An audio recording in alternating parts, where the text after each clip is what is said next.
আসসালামু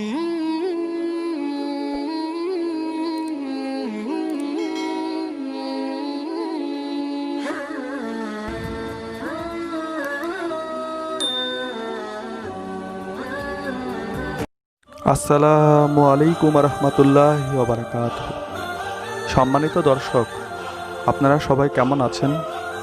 নিশ্চয়ই আল্লাহ তাআলার অশেষ রহমত এবং দয়ায় আপনারা সবাই ভালো আছেন।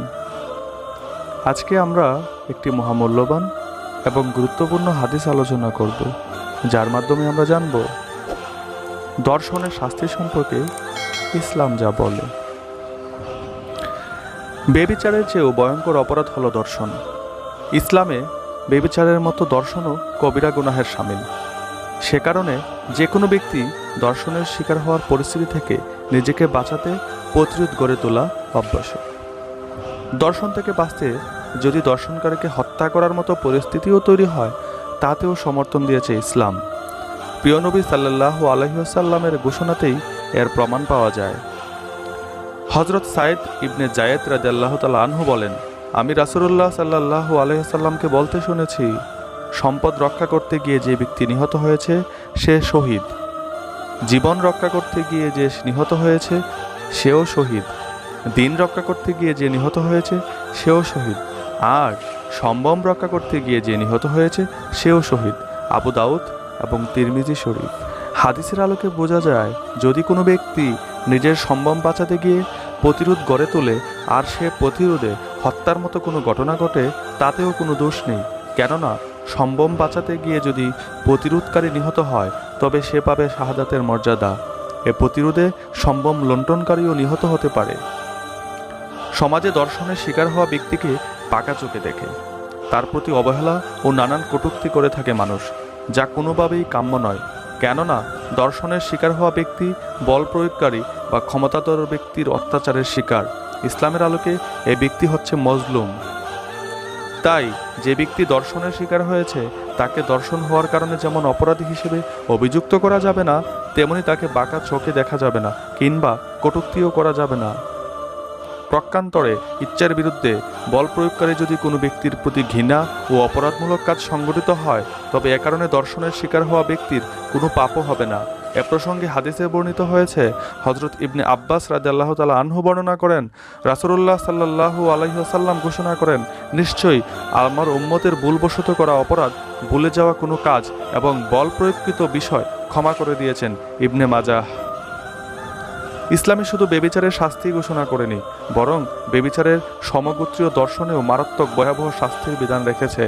কেননা বেবিচার উভয় পক্ষের সম্মতিতে সংঘটিত হয়, আর দর্শন এক পক্ষের ইচ্ছা অন্যের উপর ক্ষমতা বা বল প্রয়োগ হয়। তাই দর্শনের শিকার হওয়া ব্যক্তি মজলুম বা অত্যাচারিত, আর ইসলামে মজলুমের কোনো শাস্তি নেই।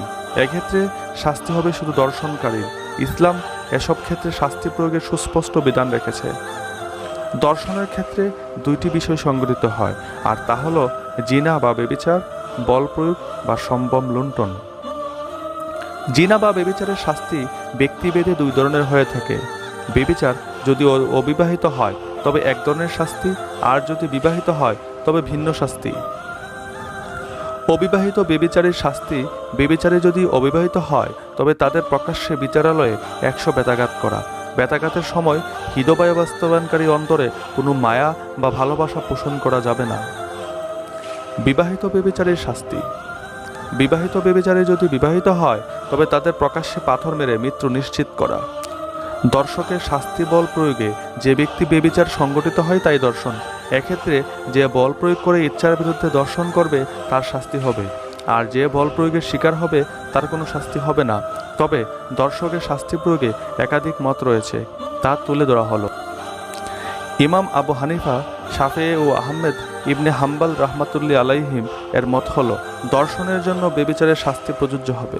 অর্থাৎ দর্শক অবিবাহিত হলে 100 বেত্রাঘাত, আর বিবাহিত হলে পাথর মেরে মৃত্যু নিশ্চিত করা। ইমাম মালিক রাহমাতুল্লাহি আলাইহিমের মতে দর্শনের অপরাধে বেবিচারের শাস্তি প্রয়োগের পাশাপাশি মুহরাবার ও শাস্তিও প্রয়োগ করতে হবে। মুহরাবা কি? মুহরাবা হলো অস্ত্র দেখিয়ে বা অস্ত্র দ্বারা ভীতি প্রদর্শন করে ডাকাতি করা কিংবা লুণ্ঠন করা। এক কথায় মুহরাবা হলো পৃথিবীর অনাচার সৃষ্টি, লুণ্ঠন নিরাপত্তা এবং বিঘ্নিতকরণ, ক্রাসের রাজস্ব কায়েম করা ইত্যাদি এসব অপরাধের শাস্তি হিসেবে আল্লাহ ঘোষণা করেন। যারা আল্লাহ ও তার রাসূলের সাথে সংগ্রাম করে এবং দেশে হাঙ্গামা সৃষ্টি করতে সচেষ্ট হয়, তাদের শাস্তি হচ্ছে এই যে তাদেরকে হত্যা করা হবে, অথবা শিলিতে চড়ানো হবে, অথবা তাদের হাত পা বিপরীত দিক থেকে ডান হাত বা বাম পা কেটে দেওয়া হবে, অথবা দেশ থেকে বহিষ্কার তথা নির্বাসিত করা হবে। এটি হলো তাদের জন্য দুনিয়ার লাঞ্ছনা, আর পরকালে তাদের জন্য রয়েছে কঠিন শাস্তি। সূরা মায়েদা আয়াত নম্বর 33। এই আয়াতের আলোকে বিচারক দর্শনকারীকে বেবিচারের শাস্তির সঙ্গে সঙ্গে উল্লেখিত 4 ধরনের যে কোনো শাস্তি প্রয়োগ করতে পারবেন, কেননা ইসলাম ও মুসলমানদের জন্য দর্শন হলো আল্লাহ ও তার রাসূলের নিয়ম নীতি বিরুদ্ধে অপরাধ, আর তা তাদের সঙ্গে যুদ্ধে উপনীত হওয়ার শামিল। তাছাড়া দর্শনের ক্ষেত্রে বল প্রয়োগ করা হয়।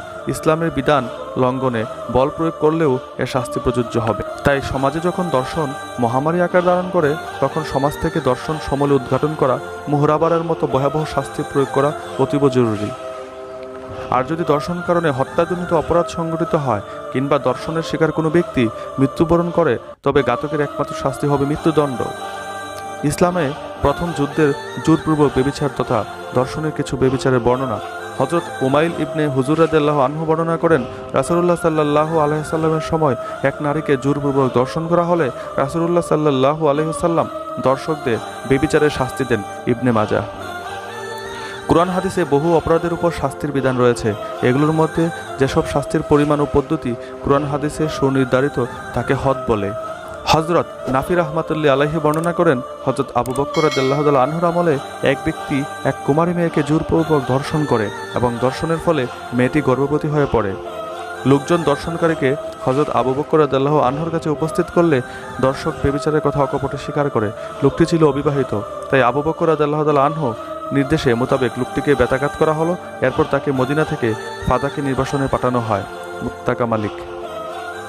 হযরত উমর রাদিয়াল্লাহু তাআলা আনহুর শাসনামলে সরকারি মালিকানাধীন কাজে নিযুক্ত এক গোলাম এক দাসীর সঙ্গে জবরদস্তি করে ব্যভিচার করে বা দর্শন করে।